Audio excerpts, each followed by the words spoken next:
Halo, selamat datang kembali dengan saya Farid Surya di Codecast Happy Coding and Sharing. Teman-teman, kali ini saya akan menjelaskan tentang perbedaan antara komunikasi data yang dilindungi oleh autentikasi dan komunikasi data yang tidak dilindungi oleh autentikasi. Kasusnya saya ambil dari studi kasus yang kita gunakan dalam pembelajaran Angular untuk pemula seri 1 sampai dengan sekarang seri 8. Nah, saya akan menjelaskan lebih detail lagi untuk bagian seri 7 karena ada beberapa teman-teman yang belajar Angular agak mengalami stuck di bagian ketujuh, yaitu komunikasi data yang dilindungi oleh autentikasi. Nah, kita akan kupas di sini. Ikuti video saya sampai habis. Jangan lupa like and subscribe. Oke teman-teman, kalau sudah sampai pada seri ke-8 terakhir ya, tentu teman-teman sudah mengalami atau sudah memasukkan aspek autentikasi di dalam tutorial yang teman-teman buat. Nah, contohnya begini. Ini saya sudah jalankan servernya ya. Angular Beginner Dev. Ini sudah saya jalankan ng-serve. Oke ya, ng-serve. Kemudian ini compile successful. Ini sudah sukses untuk menjalankan servernya. Nah, sekarang saya akan masuk ke account yang sudah saya buat. Jadi kalau teman-teman belum punya account, nanti create account dulu ya. Syaratnya teman-teman harus sudah sampai pada video ke-7. Jadi kalau yang belum ikuti video saya, silahkan simak 1 sampai 7, pasti akan tahu atau menemui kasus yang seperti ini. Oke, saya login dulu.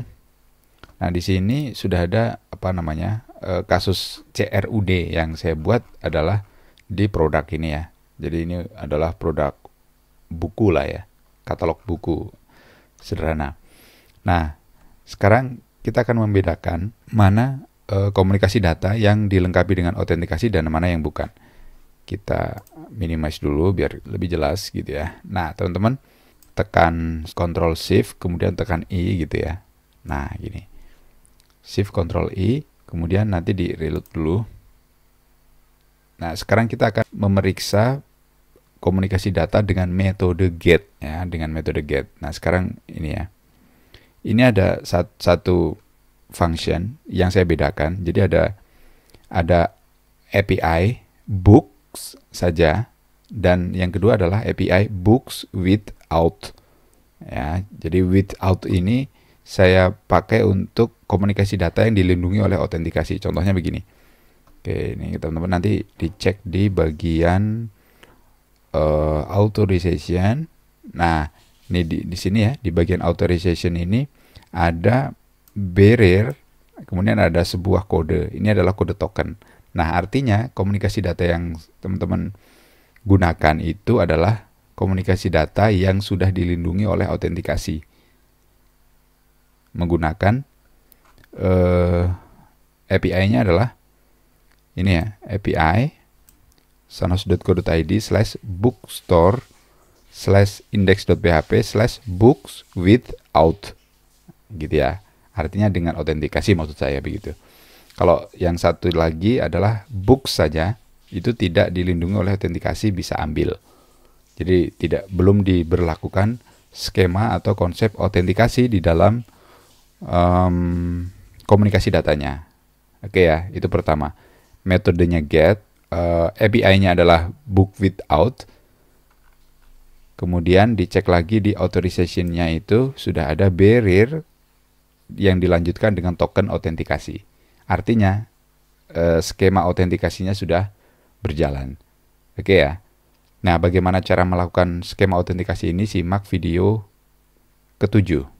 Oke, itu yang pertama, metode get. Nah, sekarang kita akan periksa metode yang lain, yaitu metode post yang dilengkapi dengan autentikasi. Nah, kita coba dulu tambah produk misalnya. Penulisnya misalnya penerbitnya LX. Nah, gini aja. Harganya kita simpen, kita cek ya. Perhatikan di sini nanti akan ada perubahan data. Simpen set. Oke, ini ada perubahan data yaitu books without. Ya, kita cek dulu. Nah, ini sudah ada, metodenya adalah post. API-nya mengarah ke books without.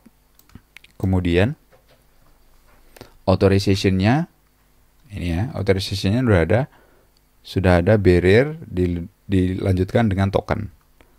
Nah, ini data-data yang dikirimkan. Oke ya. Ini responnya, previewnya ini ya. Previewnya, responnya begini. Nah, ini responnya.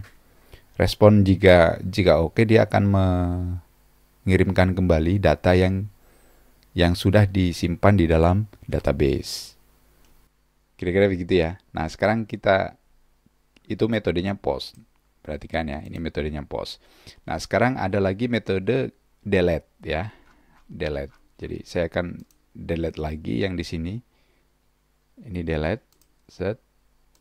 Oke ya, ini. Lihat. Delete metodenya delete. Books without /id dari buku itu. Kemudian kita cek lagi di sini, authorization-nya udah masuk. Berarti metode delete ini sudah dilindungi dengan autentikasi.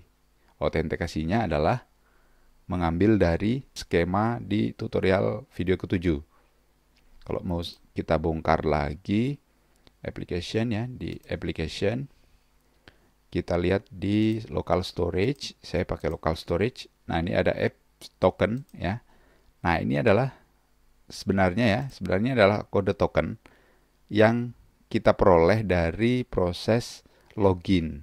Jadi ketika proses login itu sebenarnya adalah menyimpan kode token di dalam local storage yang kemudian dibaca lagi untuk dikirimkan ketika kita menerima data atau berkomunikasi dengan server atau API yang mengharuskan untuk melampirkan kode token di dalam autentikasinya. Selanjutnya akan saya bongkar lagi kode di sisi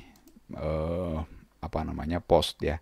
Jadi post itu kemarin kita tampilkan itu di product detail ya.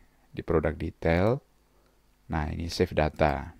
API-nya itu adalah mengarah ke metode post atau books without ya. Books without. Kemudian this API ini adalah memanggil service yang sudah kita buat pada tahap sebelumnya. Ini ya, API service. Dia mengarah ke src api.service. Metode yang digunakan adalah function post. Ini ya, function post. Kita runtut lagi di service API function post. Nah, berarti tadi yang digunakan adalah function ini ya, yang dipanggil. Nah, dia memiliki dua parameter yaitu URL dan data. URL ini dipanggil dari product detail begini ya.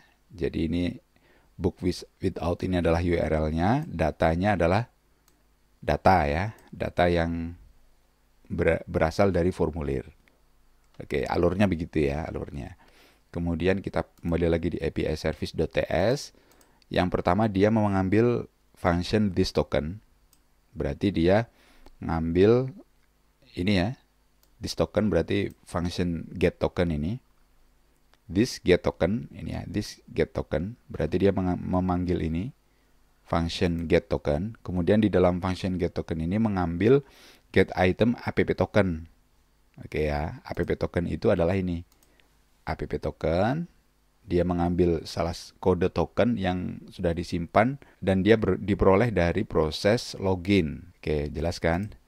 Kemudian ini, nah jika tokennya terdeteksi artinya dia tidak null, maka dia akan menuliskan HTTP option berupa content type-nya dan authorization-nya. Authorization-nya itu barrier token ya. Nanti dia munculnya ada di network. Contohnya tadi ya. Dia munculnya ada di sini ya. Authorization-nya barrier bla bla bla, content type-nya application JSON. Nah, alurnya adalah begitu. Nah, itu dia cara untuk membedakan komunikasi data yang dilindungi oleh token dan komunikasi data yang tidak dilindungi oleh token. Jadi saya ulang lagi, cara untuk memeriksanya adalah pada network ya. Kemudian dicek metodenya. Itu yang pertama, metodenya. Kemudian API point-nya. API point itu maksudnya adalah ini, book without slash 329 misalnya, itu API point-nya. Kemudian dicek lagi di authorization-nya. Authorization-nya itu udah memuat barrier bla bla bla yang isinya token atau belum. Oke ya.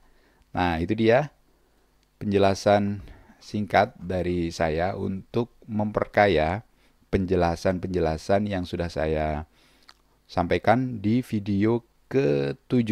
Oke, itu dulu dari saya teman-teman semuanya. Terima kasih sudah menyimak video saya sampai habis. Bagi yang belum like dan subscribe, silahkan like dan subscribe untuk mengikuti video-video saya berikutnya tentang seputar pembelajaran bagaimana kita membangun sebuah aplikasi berbasis web. Thank you. Assalamualaikum warahmatullahi wabarakatuh.